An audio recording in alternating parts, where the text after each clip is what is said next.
Buenas gente, estamos aquí para explicaros cómo jugar a Nashor, la ciudad dorada, un juego creado por IRD Board Games.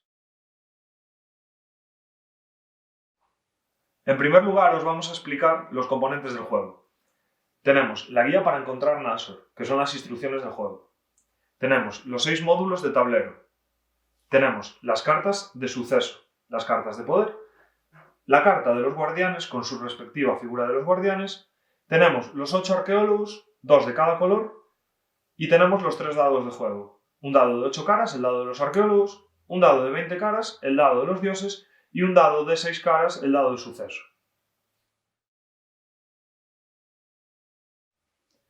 Una vez explicados los componentes, ahora os vamos a explicar más en profundidad el tablero. El tablero está compuesto por 6 módulos, los cuales tienen una cara A y una cara B. Las caras están indicadas en cada uno de los módulos, A1, B1, A2, B2 y así sucesivamente. Se puede jugar tanto con los módulos por la cara A como por la cara B. Y también, si queréis, podéis intercambiar los módulos para que cada vez jugar a Nashor sea una experiencia diferente. Vamos ahora a mostrar cómo se colocaría el tablero. A1, A2, A3, A4, A5 y A6. Así tendríamos el tablero mostrado por la cara A. Podríamos jugar, como dije antes, por cualquiera de las dos caras. Una vez explicado cómo se monta el tablero, os vamos a explicar ahora los puntos más importantes del mismo. En primer lugar está el poblado de Dairu, que es el punto de partida de todos los arqueólogos. Tenemos el recorrido inicial, que está marcado con piedra gris.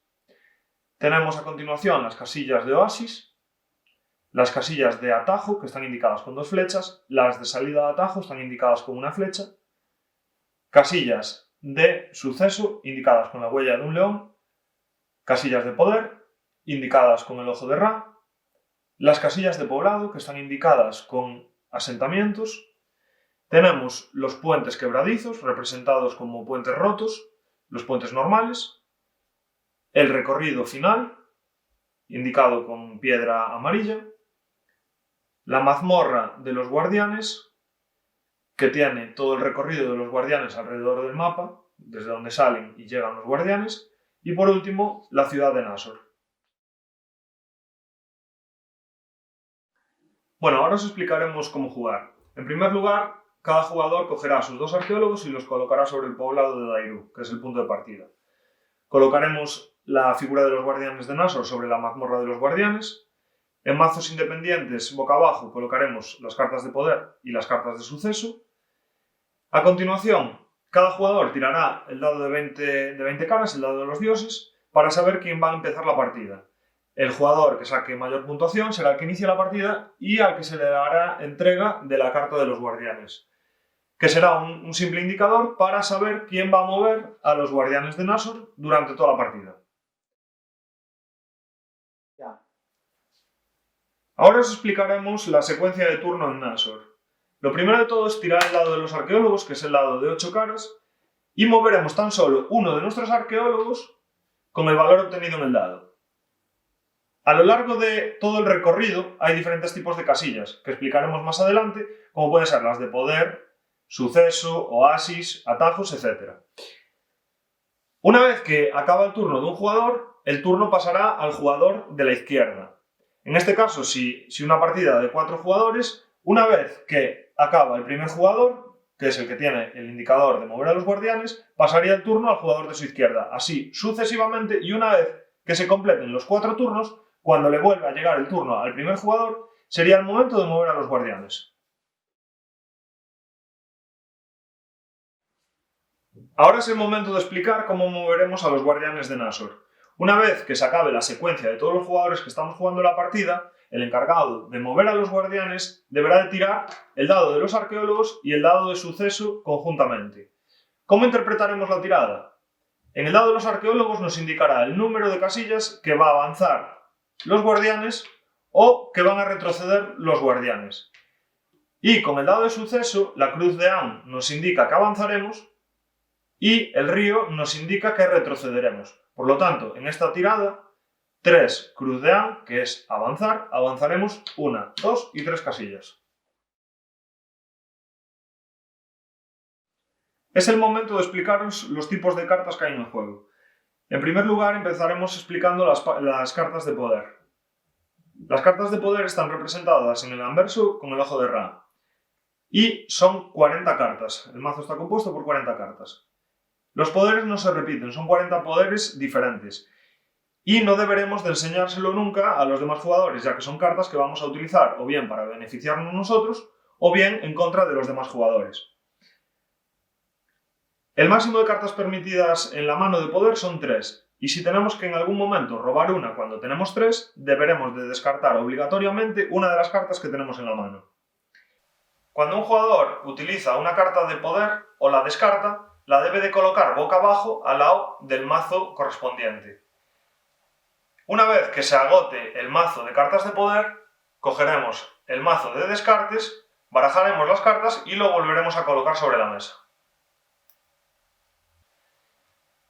¿Cómo conseguiremos las cartas de poder? Pues cuando tirando el dado de los arqueólogos en uno de nuestros turnos, caigamos sobre el ojo de Ra. Cuando caigamos con el arqueólogo en el ojo de Ra, cogeremos la carta de poder y en ese momento pasará a ser nuestra y podremos utilizarla según lo que explicaremos a continuación. Hay 3 tipos de cartas de poder.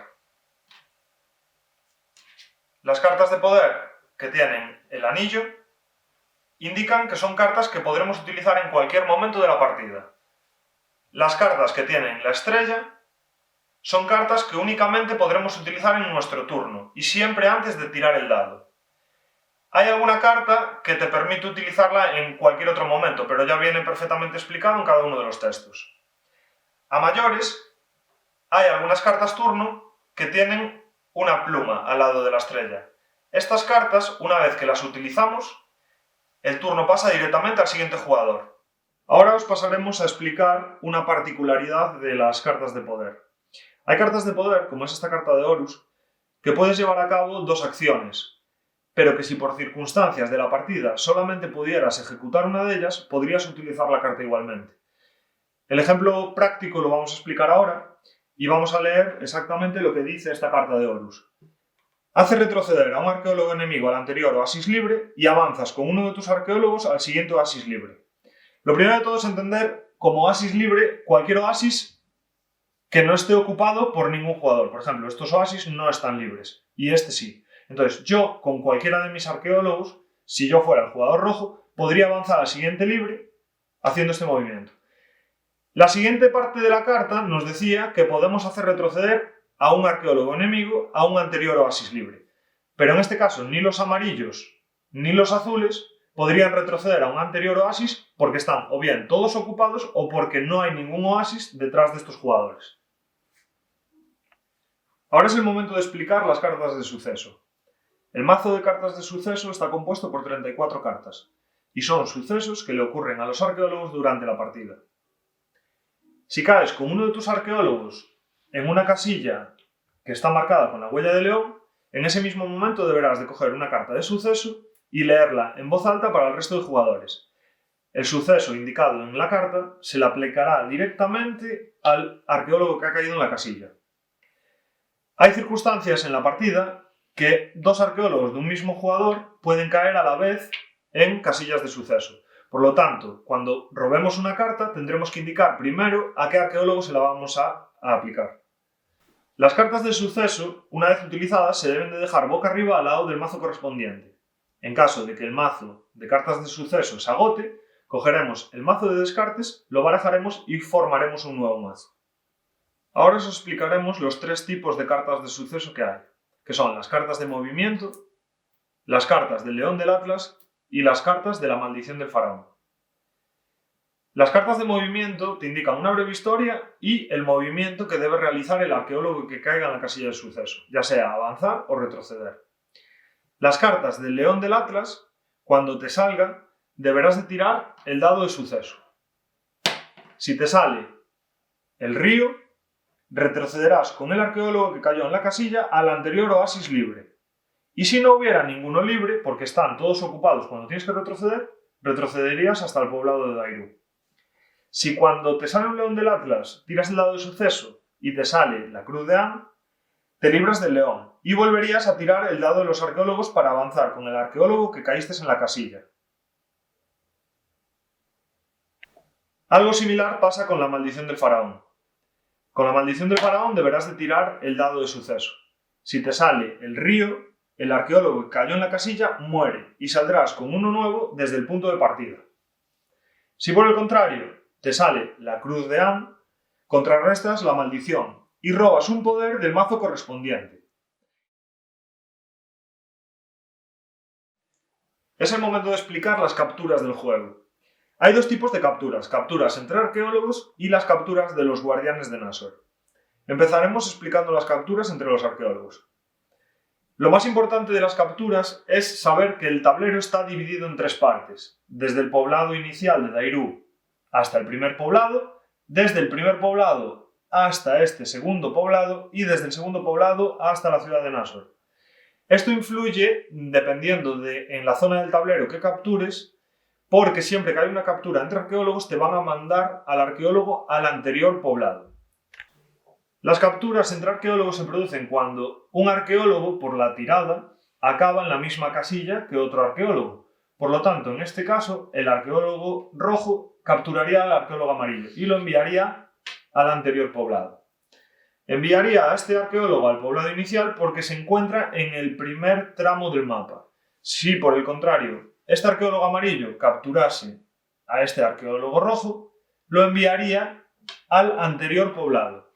Es importante destacar que el arqueólogo se debe de colocar fuera del recorrido principal y que este arqueólogo en ese momento se encuentra al margen de la partida, no se pueden aplicar sobre él poderes, no se puede capturar a ese arqueólogo y no puede pasar absolutamente nada con arqueólogos que están fuera del recorrido principal.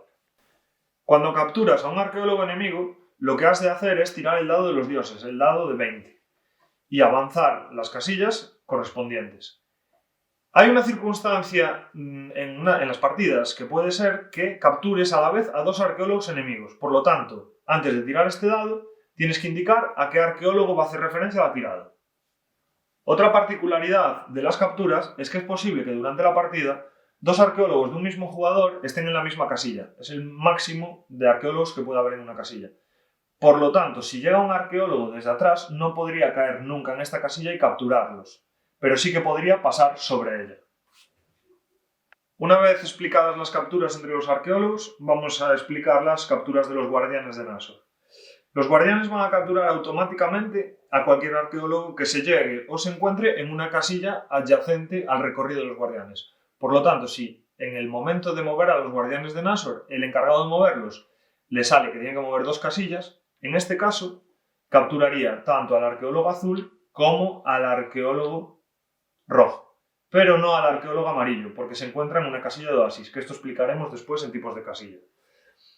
Los guardianes de Nashor se van a estar moviendo toda la partida por su recorrido.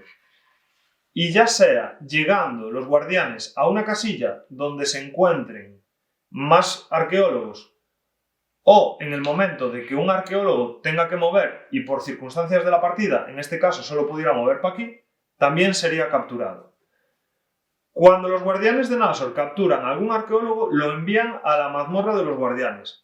Y, similar a lo que ocurre con los poblados cuando hay capturas entre arqueólogos, este arqueólogo se encuentra fuera del recorrido principal y no se puede ejecutar ninguna acción sobre él. Tal y como explicamos antes, cuando tú llegas a una casilla adyacente a los guardianes, te capturan automáticamente. Y, por ejemplo, si en este caso tú cayeras en una casilla de suceso o bien, por ejemplo, en una de poder, llegarías a una de poder, no cogerías ninguna de las cartas y automáticamente irías para la mazmorra de los guardianes. ¿Cómo salir de la mazmorra de los guardianes? Ahora vamos a explicar, una vez que estás capturado ya bien por los guardianes o por otro arqueólogo y estás fuera del recorrido principal, cómo debes de reemprender tu viaje. Cuando estás fuera de un poblado, fuera del recorrido principal, ya sea en este poblado o en este, la primera casilla que contará cuando reemprendas el viaje será la casilla propia de poblado. Si, por ejemplo, tú tienes que salir de aquí y sacas un 3, 1, 2 y 3. Algo similar ocurre con la mazmorra de los guardianes. La casilla de salida de la mazmorra de los guardianes está indicada en la ilustración con un muro abierto, pues sería la casilla número 16. Por lo tanto, si tú tienes que salir con tu arqueólogo de la mazmorra y te sale un 5, la 16 sería la 1, 2, 3, 4 y 5.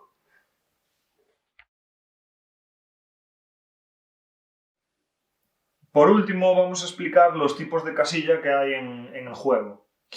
En primer lugar, el punto de partida no es una casilla, pero es importante mencionarlo. Es el poblado de Dairu, que es desde donde vamos a emprender el viaje con nuestros arqueólogos. Después estaría lo que es el recorrido inicial. En este caso, el recorrido inicial está compuesto por 15 casillas y, dependiendo de las caras, podría tener 10. En este recorrido, cada casilla puede ser compartida por 2 arqueólogos, pero no se podrán capturar entre sí. Esta zona es toda una zona segura. Casillas de suceso. Las casillas de suceso, como ya hemos comentado anteriormente, son las que están indicadas con la huella del león. Y cuando caes en esa casilla, tienes que robar inmediatamente una carta de suceso. Vamos a comentar una particularidad que puede producirse en las casillas de suceso, y es cuando hay una captura en estas casillas. Por ejemplo, este arqueólogo, el arqueólogo azul, está en una casilla de suceso. Si el arqueólogo amarillo lo capturase, lo enviaría al poblado anterior. Pero el arqueólogo amarillo no cogería una carta de suceso porque tiraría automáticamente el dado de 20, el dado de los dioses. Las siguientes casillas en explicar son las casillas de poder. Las casillas de poder están indicadas en el tablero con el ojo de Ra. Cuando caes en una de esas casillas, coges automáticamente una carta de poder. Cuando se produce una captura en una casilla de poder, en este caso el arqueólogo azul captura al arqueólogo amarillo, lo envía directamente al poblado anterior, roba una carta de poder y posteriormente tirará el dado de 20, el dado de los dioses. La siguiente casilla en explicar serán las casillas de oasis, que están marcadas en el tablero con un pequeño oasis. En estas casillas no podrán ser capturados los arqueólogos, ni por los demás arqueólogos ni por los guardianes. Estas casillas sí que podrán ser compartidas por 2 arqueólogos, aunque no sean del mismo jugador. Las siguientes casillas en explicar son las casillas de atajo. Existen 3 atajos en el juego: este y este. Y los 3 atajos están indicados con 2 flechas. Las salidas de los atajos están indicadas con una flecha. Para poder coger los atajos, el arqueólogo tiene que obtener la tirada justa para caer en esa casilla. Y posteriormente tomar el atajo o no es decisión de cada jugador. Es decir, si por circunstancias de la partida no te interesa coger este atajo, podrías seguir por el recorrido principal. Por el contrario, las salidas de los atajos no se pueden tomar nunca en sentido contrario, a no ser que un jugador utilice una carta de poder que te haga retroceder a un arqueólogo y este arqueólogo se encuentre situado sobre dicha casilla. Ahora comentaremos las casillas de poblado. Las casillas de poblado son 2, la número 32 y la número 64. En una situación normal de partida, cuando uno de tus arqueólogos avanza por el recorrido y cae en una de estas 2 casillas, automáticamente tirarás el dado de los dioses, el dado de 20. Las casillas de puente quebradizo son las que están ilustradas en el tablero como puentes rotos. En la cara del tablero, los puentes quebradizos están en el recorrido principal, que son este y este. Sin embargo, en la cara B del tablero, los puentes quebradizos están tanto en el recorrido principal como en los atajos. En el de abajo y en el de arriba. En el caso de que un arqueólogo caiga en una casilla de puente quebradizo, lo que tienes que hacer es tirar el dado de suceso. En el caso de que te salga río, el puente se rompe, tu arqueólogo se cae al río y vuelve al poblado anterior fuera del recorrido principal, igual que cuando hay una captura.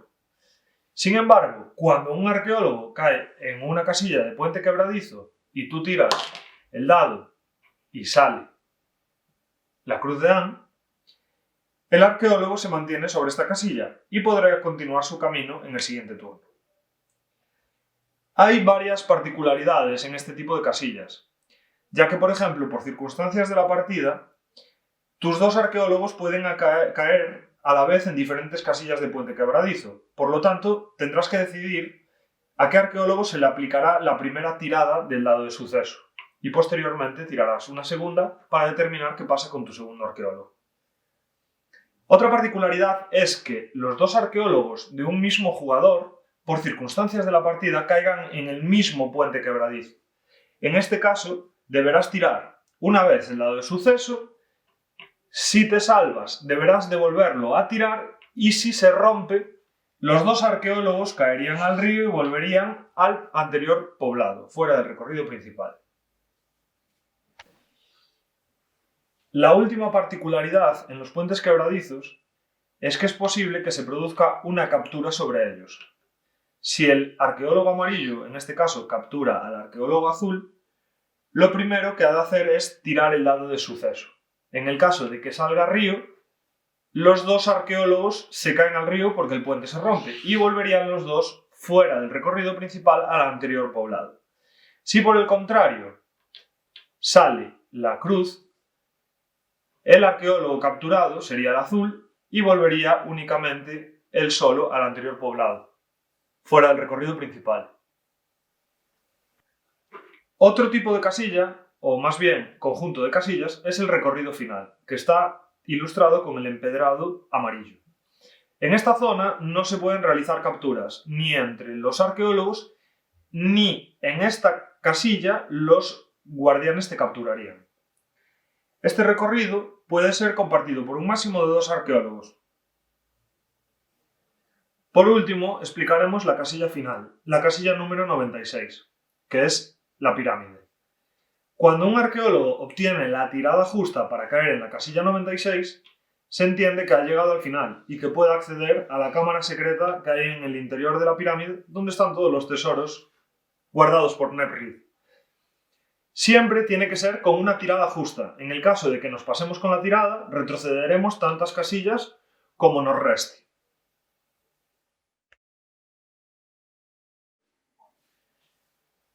Y lo último por comentar es que para ganar la partida debes de llegar a la casilla número 96 con tus 2 arqueólogos. En el momento que con tu segundo arqueólogo llegues a dicha casilla, la partida finaliza y te proclamas ganador y descubridor de la ciudad dorada de Nashor. Y hasta aquí la explicación de cómo jugar a Nashor. Esperamos que os sirva el vídeo de ayuda y nada, no olvidéis de suscribiros al canal porque nos ayudaréis un montón y también de seguirnos en las redes sociales. Muchísimas gracias y a jugar.